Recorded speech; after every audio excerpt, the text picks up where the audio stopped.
After you choose the paper that you want to use to coordinate with your embellishment, then you're going to want to cut them with a Cricut. You can also use Design Studio. With the Design Studio, 1 5/8 square inch worked best.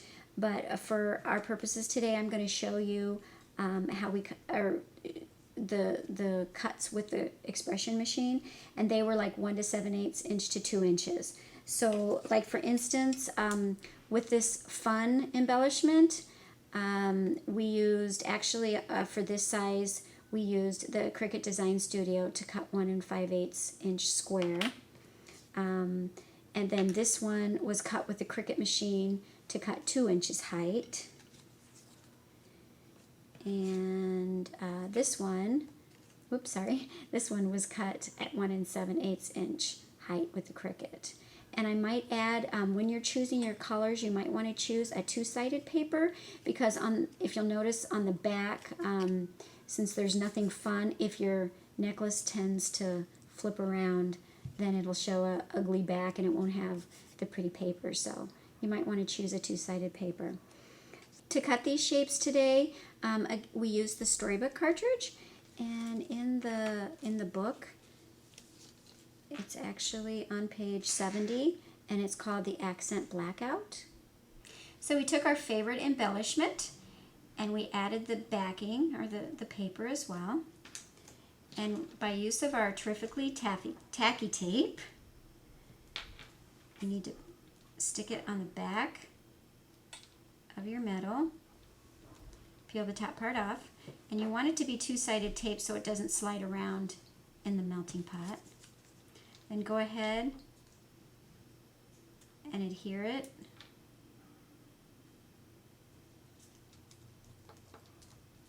And all you're going to do is take your embossing enamel, and by the way, we chose, for today, we chose clear, but on the website it comes in many different colors. I'm going to open this up. We've already plugged in our melting pot, and it's it goes to the UTEE, which is the farthest one over to your right. And you pour the enamel in. There is a maximum amount, and that's noted in the tray. And we're just going to wait a few seconds for that to melt. So you're going to take the one piece of your necklace, you're going to pop it in like that. Kind of move it around until it's covered completely. Oopsie. Use your tools to cover it up. And this is very forgiving, so you really can't mess it up. Okay, then I'm going to try to get a good grip on it here.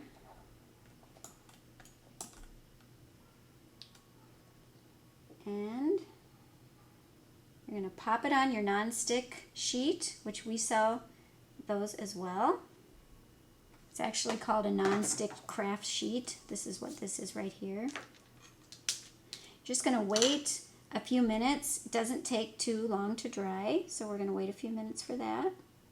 These, we use the Philosophy Tags by Tim Holtz, and these are a little bit more masculine. They have words on them as well, and I thought that these were really fun as well, too.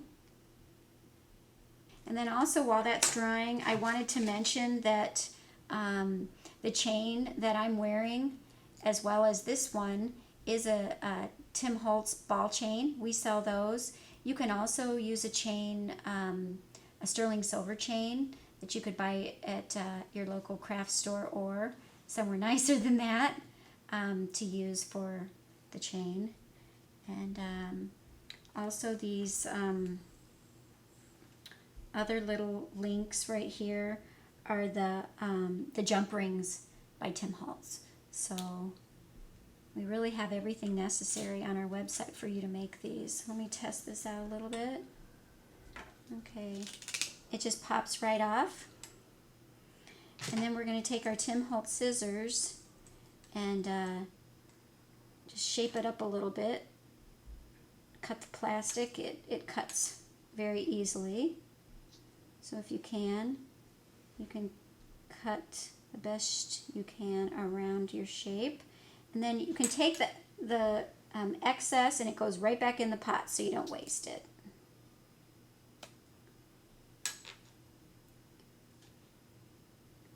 Sometimes it's easy to lose the shape, but we're just going to do the best we can to cut around it.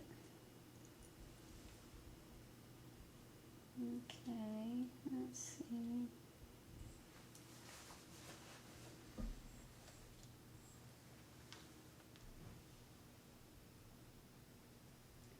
Can't really tell this one.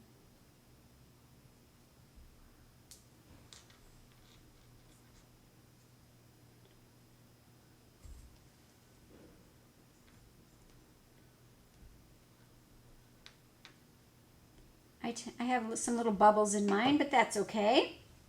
But this is basically how that's going to turn out. That was so fast and easy. This melting pot, I think, is awesome. And then what we're going to do is take our crop-a-dile, big bite, and we're going to use the smallest setting, and we're going to cut the hole for the chain. And you're going to want to cut the hole not necessarily through the metal part, but as close to the paper as you can. And I'm having a little bit of trouble here. Let's see if this one works. Okay, voila. And then you put it on your favorite chain. Once you cut your hole, you have your charm that says Friendship in Full Bloom. And you can add it to your favorite chain. You can add additional charms, and I think you're going to love it.